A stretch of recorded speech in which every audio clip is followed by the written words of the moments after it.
Thanks for watching. Don't forget to like, comment, share and subscribe. Famous scholar Mufti Muhammad Asif Iqbal Rizvi. ایک شخص ایک بزرگ کے پاس حاضر ہوا. نوجوان تھا، باشرہ تھا، چہرے پر سنت رسول اس نے سجائی ہوئی تھی، لیکن بہت پریشان نظر آتا تھا. اس بزرگ نے پوچھا، بیٹا خیر ہے، کیسے آنا ہوا؟ اس نے کہا، حضور ایک مسئلہ درپیش ہے، ایک پرابلم ہے، ایک ٹینشن کا شکار ہوں. نماز بھی پڑھتا ہوں، الحمدللہ روزے بھی رکھتا ہوں، دیگر اعمال صالحہ کی کوشش کرتا ہوں، لیکن بد نظری سے جان نہیں چھوٹتی، غیر محرم عورتوں پر نظر پڑ جاتی ہے، جس کی وجہ سے بہت پریشان ہوں. فرمایا، کام کیا کرتے ہو؟ عرض کہ حضور میں بازار میں کام کرتا ہوں، میری دکان وغیرہ ہے، تو اکثر و بیشتر عورتیں آتی ہیں، تو کوشش پوری ہوتی ہے کہ غیر محرم کے چہرے پر نظر نہ پڑے، جیسا کہ سرکار دو عالم صلی اللہ علیہ وآلہ وبارک وسلم کا فرمان عالی شان ہے کہ اگر غیر محرم جس کے چہرے پر نظر ڈالنا حرام ہے، تو اچانک اگر اس پر نظر پڑ جائے تو فوراً نظر ہٹا لینی چاہیے اور دوسری مرتبہ نظر نہیں ڈالنی چاہیے. تو میں کوشش پوری کرتا ہوں کہ غیر محرم کے چہرے پر میری نظر نہ پڑے، لیکن ایسا بہت مشکل سے میں کنٹرول کر پاتا ہوں. پھر بھی دن میں کئی مرتبہ غیر محرم عورتوں کے چہروں پر میری نظر چلی جاتی ہے، تو اس وجہ سے بہت ٹینشن کا شکار ہوں. تو آپ نے فرمایا، اس کا ایک حل ہے میرے پاس.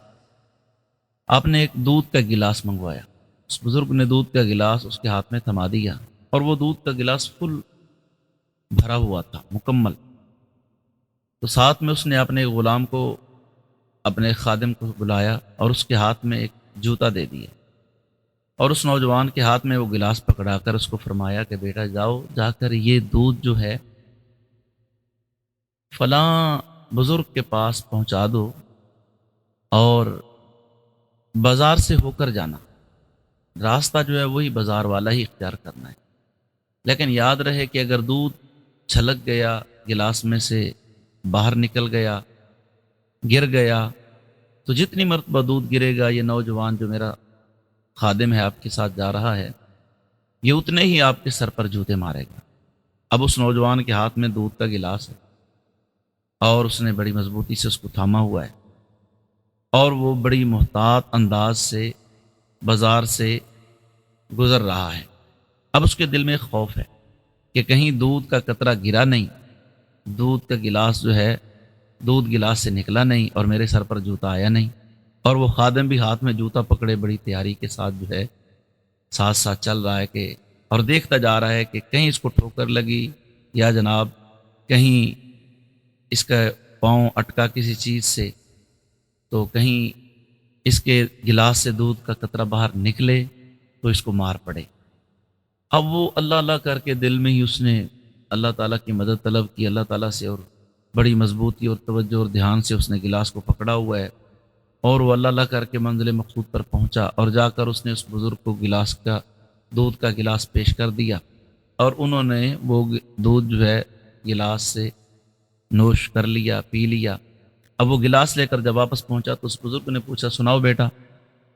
کہ کیسا رہا؟ اس نے کہا، حضور بڑی مشکل سے میں نے وہ دودھ کا گلاس وہاں پہنچایا. فرمایا، تب تم بازار سے گزر رہے تھے تو تمہاری کہیں دائیں بائیں کسی عورت پر، اس کے چہرے پر نظر پڑی؟ اس نے کہا، حضور میری تو توجہ ہی نہیں گئی، میرا تو مکمل دھیان جو ہے وہ گلاس کی طرف تھا، اور میں مکمل طور پر گلاس کی طرف ہی متوجہ تھا کہ کہیں ایسا نہ ہو کہ دودھ کا گلاس وہ گر پڑے، یا اس سے کوئی دودھ باہر نکلے تو مجھے مار پڑے. تو بالکل میں پوری توجہ کے ساتھ گلاس کو پکڑ کر وہاں پہنچا، اور وہاں جب میں پہنچا تو میں نے ان کو دودھ پیش کر دیا، اور اللہ کا شکر ادا کیا کہ جس نے مجھے اس معاملے میں سرخرو فرمایا. تو فرمایا، تم بازار سے گزرے، تم نے کسی کو بھی نہیں دیکھا؟ حضور میں نے کسی کو نہیں دیکھا، نہ کسی دکان کی طرف توجہ گئی، نہ کسی کاروبار کی طرف توجہ گئی، نہ مال کی طرف توجہ گئی، نہ میں نے کسی عورت کو دیکھا. میں تو اپنے دودھ کا گلاس پکڑ کر جا رہا تھا، اور میری پوری توجہ تھی دودھ نہ گرے. تو آپ نے فرمایا کہ جتنی توجہ تم نے گلاس کی طرف رکھی، دودھ کی طرف رکھی، کم از کم اتنی توجہ تو تم اپنے دل کی طرف رکھو کہ یہ دل جو ہے وہ اللہ کا ٹھکانہ ہے، دل پر اللہ تبارک و تعالیٰ کی نظر رہتی ہے، اللہ پاک کی نگاہ دل کی طرف متوجہ ہوتی ہے، تو کم از کم اس دودھ جتنی ہی اپنے دل کی حفاظت کر لو، اس گلاس جتنی حفاظت کر لو، جب تم اپنی پوری توجہ اپنے دل کی طرف ڈالو گے اور تمہارے دل میں یہ بات بیٹھ جائے گی کہ یہ جو میرا گھر ہے وہ غیروں کے لیے نہیں ہے، وہ اللہ کے لیے ہے، اور اللہ کی ذات ہی اس کرم نوازی فرمائے تو میں بچ سکتا ہوں، تو اگر تم یہ دل و دماغ میں بٹھا لو تو انشاءاللہ کبھی تمہاری نظر غیر محرم کے چہرے پر نہیں پڑے گی۔ ماشاءاللہ بزرگ نے کیسے طریقے سے ایک نوجوان کو بد نظری کا شکار ہونے سے بچایا، تو ہمیں بھی چاہیے کہ جب کسی غیر محرم پر ہماری نظر اللہ کرے پڑے ہی نہیں، کوشش کرنی چاہیے، بچنا چاہیے۔ اچانک اگر نظر پڑ جاتی ہے تو نبی دو عالم صلی اللہ علیہ وآلہ وبارک وسلم کے حکم کے مطابق فوراً نظریں ہٹا لیں اور پھر دوبارہ نظر نہ ڈالیں اور اپنے دل کی طرف توجہ رکھیں، تو انشاءاللہ ہم بد نظری سے بچ سکتے ہیں۔